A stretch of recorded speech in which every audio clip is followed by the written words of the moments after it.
चलो आ जाओ बच्चों, हर हर महादेव। अब हम लोग रिवाइज कराने जा रहे हैं, ठीक है।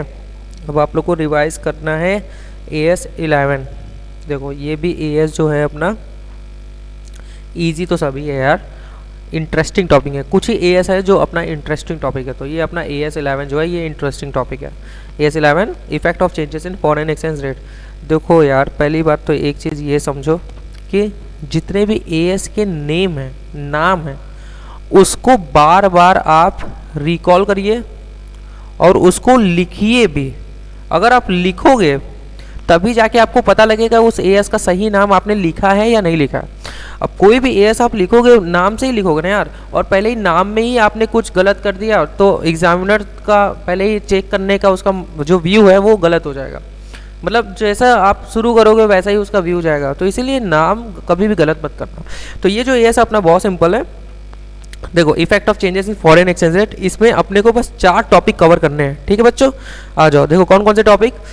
सबसे पहला foreign currency exchange, foreign currency कह लो या एक्सचेंज ट्रांजेक्शन कह लो। Foreign exchange forward contract, foreign boring, foreign operation.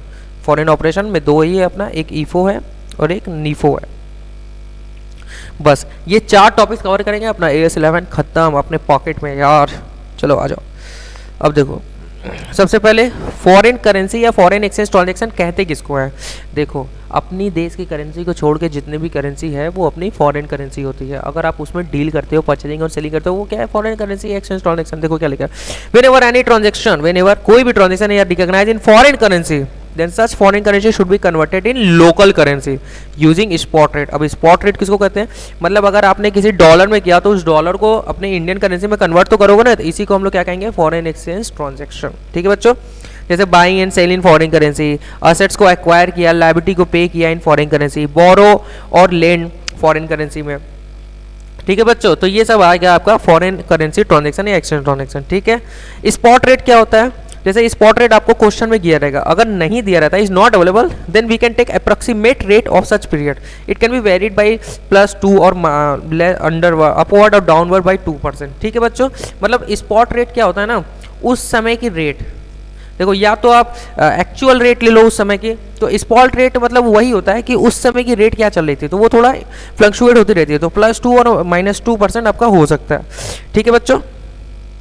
चलो आ जाओ, अभी हम लोग यही पढ़ रहे हैं, foreign exchange transaction, foreign currency transaction. आप देखो there are 2 type of foreign currency item, 2 तरीके के फॉरेन करेंसी आइटम है। Foreign currency monetary item, foreign currency non monetary item.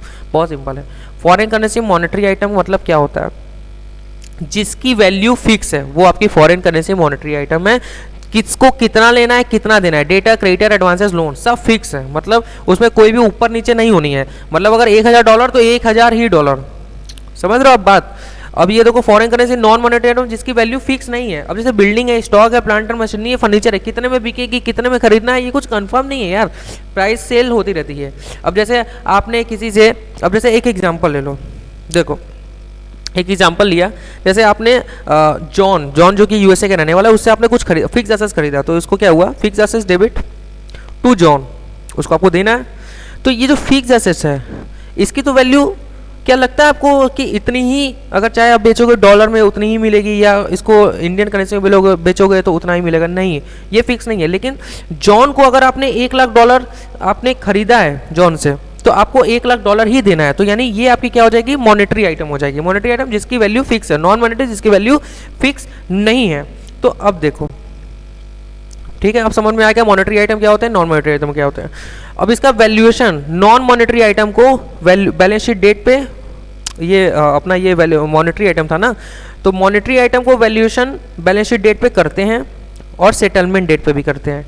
लेकिन नॉन मॉनेटरी आइटम को बैलेंस शीट डेट पे valuation नहीं करते हैं, और इसका वैल्यूएशन किस पे कब करते हैं, जब आपका सेटलमेंट होता है तब जाके इसका वैल्यूएशन होता है, ठीक है बच्चों।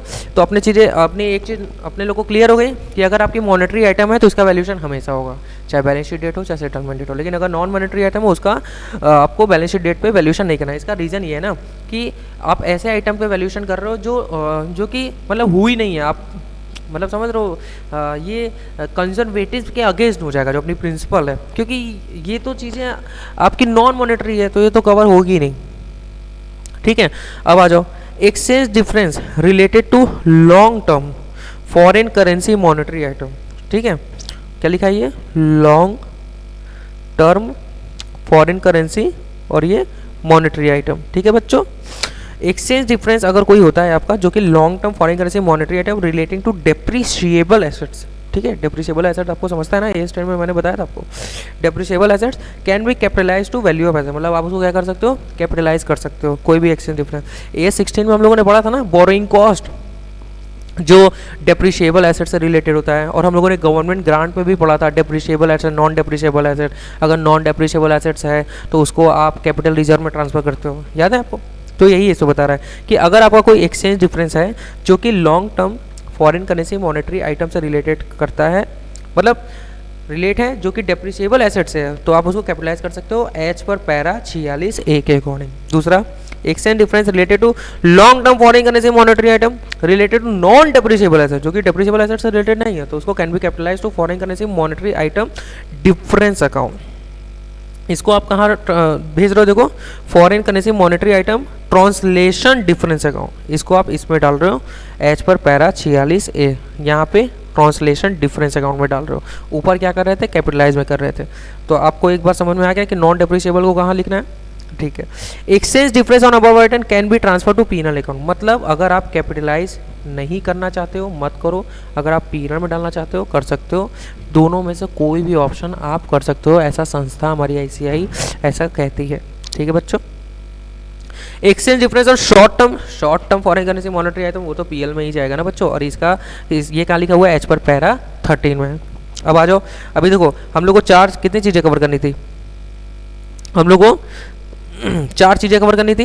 तो फॉरेन करेंसी एक्सचेंज ट्रांजेक्शन हो गया। अब हम लोग क्या पढ़ेंगे, forward exchange forward contract. Foreign currency exchange transaction में हम लोगों ने क्या पढ़ा कि कोई भी जैसे कि फॉरेन करेंसी में करते हैं तो उसको अपने को चेंज करना पड़ता है अपनी होम करेंसी में, तो यही एक्सचेंज ट्रांजेक्शन स्पॉट रेट पे करते हैं। फिर हम लोग इसमें monetary item non monetary item पढ़ा। मॉनेटरी आइटम जिसकी वैल्यू चेंज नहीं होती है, नॉन मॉनेटरी आइटम जिसकी वैल्यू चेंज हो भी सकती है, मतलब फ्लक्चुएट हो सकती है, जैसे हम लोग को यही पढ़े हैं बच्चों, ठीक है। अब और आ जाओ, ठीक है। और इसका वैल्यूएशन भी हम लोगों ने देखा कि बैलेंस शीट डेट पे मॉनेटरी आइटम को वैल्यू करेंगे और नॉन मॉनेटरी आइटम को वैल्यू नहीं करेंगे, उसका वैल्यूएशन सीधा सेटलमेंट डेट पे करेंगे, ठीक है बच्चों। और इसमें ये था ना कि अगर कोई एक्सचेंज डिफरेंस होती है तो अगर कोई मतलब exchange difference on long term foreign currency monetary item related depreciable assets है तो इसको आप कैपिटलाइज करो। अगर नॉन डेप्रिशिएबल एसेट्स है इसको तो आप इसको कहाँ लिखोगे, foreign currency monetary item translation difference account में आप ट्रांसफर करोगे, ठीक है। शॉर्ट टर्म वाला है पीएनआर में डाल सकते हो। और ऊपर क्या आपका ऑप्शन है, अब देखो forward exchange contract. Forward exchange का कॉन्ट्रैक्ट क्या होता है, इट इज जस्ट ये क्या है, अग्रीमेंट है to exchange currency at a forward date.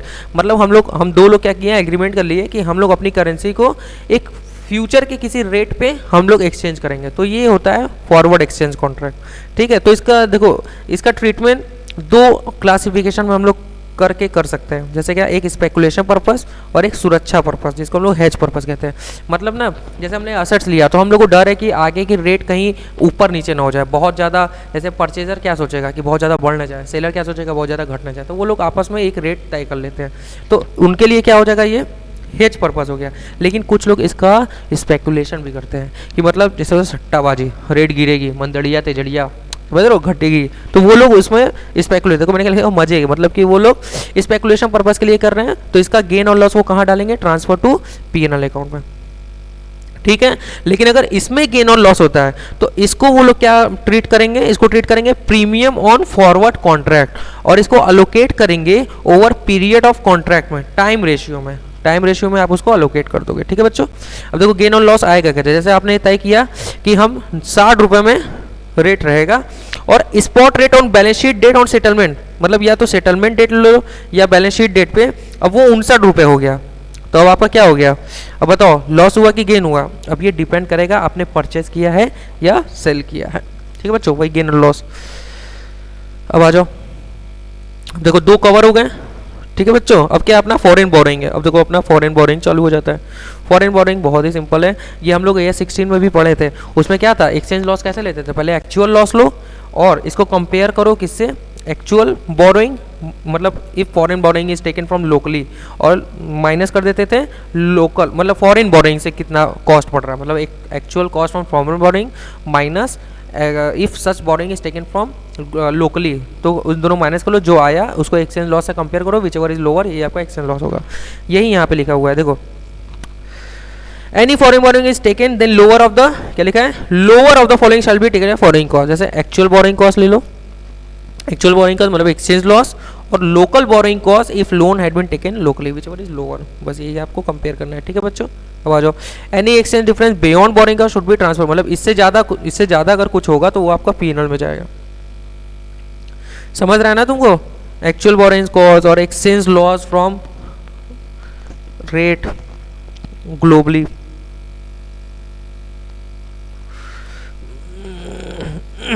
मतलब फॉरेन से कितना लगा, लोकल बोरिंग कितना, विच एवर इज लोअर, आपका एक्सचेंज लॉस हो जाएगा। अब आ जाओ फॉरेन ऑपरेशन। दो तरीके के फॉरेन ऑपरेशन है, एक ईफो और एक होता है हमारा, एक हमारा नीफो है और एक हमारा ईफो है। ईफो जो होता है ना वो हमारी इंटीग्रल फॉरेन ब्रांच है, मतलब हमारा ही बिजनेस, स्केल ऑफ बिजनेस बढ़ गया।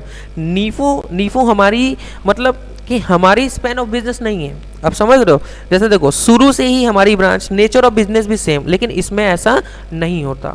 Exchange difference on translation of item should be transfer to P and L account, इसको हम लोग पीनल में डालते हैं, लेकिन इस पे exchange difference on translation on item should be transfer to foreign currency translation reserve, that is foreign currency transmission reserve में आपको ट्रांसफर करोगे। समझ में आ रहा है बच्चों। तो ईफो ब्रांच, ईफो मतलब जिसका जो, अगर मान लो जैसे यहाँ भी हमारी जूते की शॉप है और हमने यूएसए में भी जूते की शॉप डाली, तो ये जस्ट लाइक अवर ईफो ब्रांच। लेकिन अगर वहाँ कुछ और टाइप के बिजनेस हो रहे हैं तो वो हमारी नीफो ब्रांच होगी। समझ रहे हो, जिसका नेचर सेम नहीं है। देखो इनकम, और अब देखो इन दोनों ब्रांचेस में हम लोग को देखना है कि सारे एक्सपेंसेस को कैसे कवर करेंगे। जैसे अगर कोई इनकम एक्सपेंसेस हुआ तो ईफो में एक्चुअल रेट पे, इसमें भी एक्चुअल रेट में। अगर एक्चुअल रेट नहीं दिया हुआ है तो हम लोग क्या लिखेंगे, एवरेज रेट पे लिखेंगे। समझ में आ रहा है। एक्चुअल रेट का मतलब क्या, जैसे अगर मान लो कि अगर आपका साल है 1 अप्रैल 22 से 31 मार्च 23 तक, ठीक है, आपने 1 जुलाई को रेंट दी, आपने 1 जुलाई को कोई एक्सपेंस किया, तो उस दिन का एक्चुअल रेट ले लो, 1 जुलाई का ही एक्चुअल रेट। अगर ये नहीं दिया है तो एवरेज रेट ले लो। ओपनिंग वैल्यू ऑफ असेट्स को कैसे लेंगे, ईफो में एक्विजिशन डेट मतलब तब का रेट, मतलब जब आपने उसको एक्वायर किया है तब, मतलब जिस दिन आपकी ब्रांच खुली उस दिन आपकी क्या रेट थी वो रेट। और इसमें अगर आपकी नीफो ब्रांच है तो आप ओपनिंग रेट लोगे। ओपनिंग रेट मतलब जो आपका फाइनेंशियल ईयर चल रहा है उस साल का क्या रेट है। Closing value of assets and liability क्या लेंगे, क्लोजिंग रेट, क्लोजिंग रेट। बस डिफरेंस आपका इसी में है, ठीक है बच्चों। अब आ जाओ डिफरेंस इन ईफो और नीफो में क्या डिफरेंस है। देखो ईफो सिंगल करेंसी में डील करता है, मतलब आपका जो एक करेंसी है वही पे डील करेगा, और ये deal in multiple currency other than reporting enterprises. देखो यहाँ पे बार बार एक शब्द आएगा रिपोर्टिंग इंटरप्राइजेस। रिपोर्टिंग इंटरप्राइजेस मतलब home branch, just like our head office, मतलब होम में जो है वो हमारी हेड ऑफिस हो जाएगी। अब देखो इसमें मैंने क्या लिखा हुआ है कि करेंट एसेट्स को डिफर्ड टैक्स एंड फाइनेंस का नॉलेज होता है। ये मैंने मेमोरी टेक्निक लिखी हुई है। देखो ये सिंगल करेंसी में डील करता है और ये मल्टीपल करेंसी में डील करता है। और finance by only reporting enterprise, मतलब ये इसको जो फाइनेंस करता है वो रिपोर्टिंग इंटरप्राइज ही करता है, इसका पप्पा ही करता है। लेकिन यहाँ पे वहाँ के लोकली भी वो फाइनेंस हो सकता है। कंट्रोल ऑन फॉरेन ऑपरेशन, इसका जो है पूरा कंट्रोल होता है, लेकिन इसका इंडिपेंडेंट एक्टिविटी बाय नीफो, मतलब ये नीफो वाली जो ब्रांच होती है उसका इंडिपेंडेंट एक्टिविटी है, उसका मतलब ऐसा नहीं है कि पूरा कंट्रोल रहेगा होम ऑपरेशन से, ठीक है। Transaction with reporting enterprises high, मतलब इसका जो घर वाली बिजनेस है उससे ट्रांजेक्शन ज़्यादा होगा, लेकिन ऐसा नहीं, इसमें ऐसा नहीं है।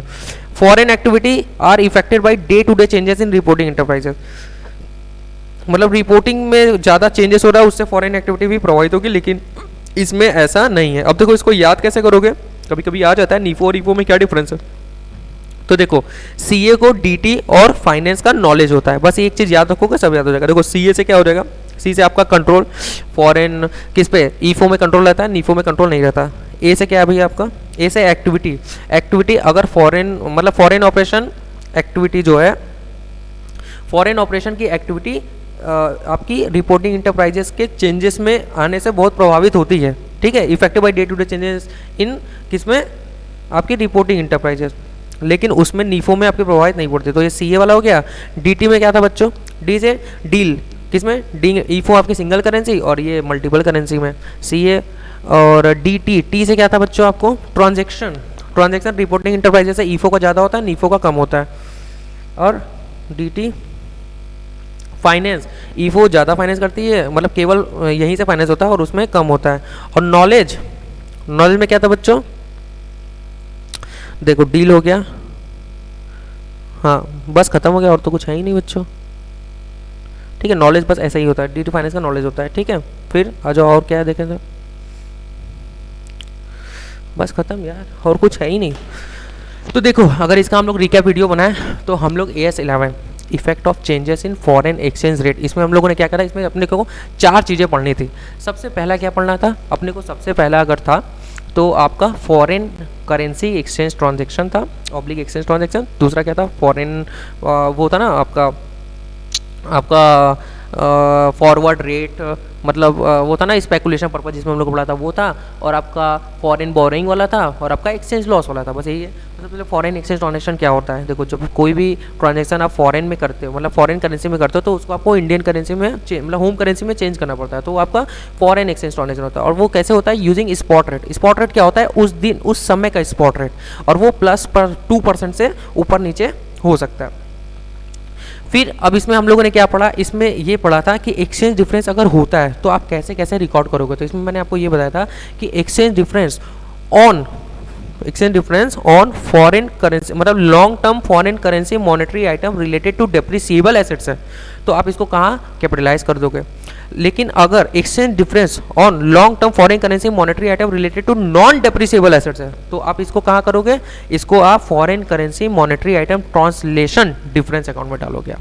ठीक है बच्चों, और इसमें से मैंने आपको बताया था any of the option can be selected, इसमें दोनों में आपको ऑप्शन है, कुछ भी कर सकते हो। और फिर था कि एक्सचेंज डिफरेंस अगर आपको short term foreign currency monetary item है रिलेटेड टू मतलब एनी एसेट्स, तो आपको पीएनएल में इसको ट्रांसफर करना है। फिर आता है आपका वो forward exchange contract. Forward exchange contract में क्या पढ़ा था मैंने आपको, क्या बताया था कि जैसे कुछ लोग क्या होते हैं कि रेट से बचने के लिए किसी फ्यूचर के डेट पे, भविष्य के डेट पे एक एग्रीमेंट तय कर लेते हैं, इट्स जस्ट अ एग्रीमेंट। तो अगर वो कोई सिक्योरिटी पर्पस के लिए किया गया है, मतलब असेट्स मतलब वैलिड ट्रांजेक्शन को कवर करने के लिए किया गया है, तो ये आप उसके टाइम, उसके लाइफ ऑफ द पीरियड में आप उसको रिकॉग्नाइज कर दोगे, मतलब उसको आप क्या कर दोगे, उस पर चार्ज कर दोगे। लेकिन अगर आप इसको वो उसके लिए मतलब जुआ मतलब सट्टेबाजी के लिए यूज़ करो, मजे के लिए यूज़ करो, तो आप उसको प्रॉफिट एंड लॉस में ट्रांसफर करोगे। ठीक है बच्चों, फिर आता है एक्सचेंज लॉस। एक्सचेंज लॉस में क्या था कि अगर आप कोई फॉरेन बोरिंग लेते हो तो उसमें आप कैसे कैलकुलेट करोगे। देखो सबसे पहले आप एक्सचेंज लॉस ले लो, इसमें क्या था प्लस एक्चुअल फॉरेन बोरिंग ले लो, फिर दूसरा ले लो लोकल बोरिंग।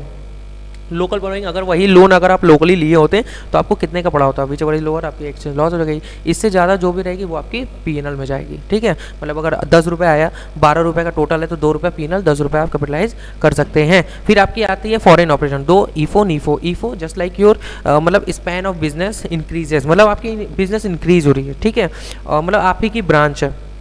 नीफो आपकी ब्रांच हो गई, ठीक है, लेकिन वो आपकी शुरू से आपकी ब्रांच नहीं थी, आपका नेचर ऑफ बिजनेस सेम नहीं था, तो ये ईफो नीफो का डिफरेंस था। इसमें ये था कि जैसे देखो इसमें मैंने ये बताया था कि अगर कोई आपका एक्सपेंडिचर है तो ईफो ब्रांच में एक्चुअल रेट पे लो, और एक्चुअल रेट नहीं है तो एवरेज रेट लो। नीफो में भी सेम था।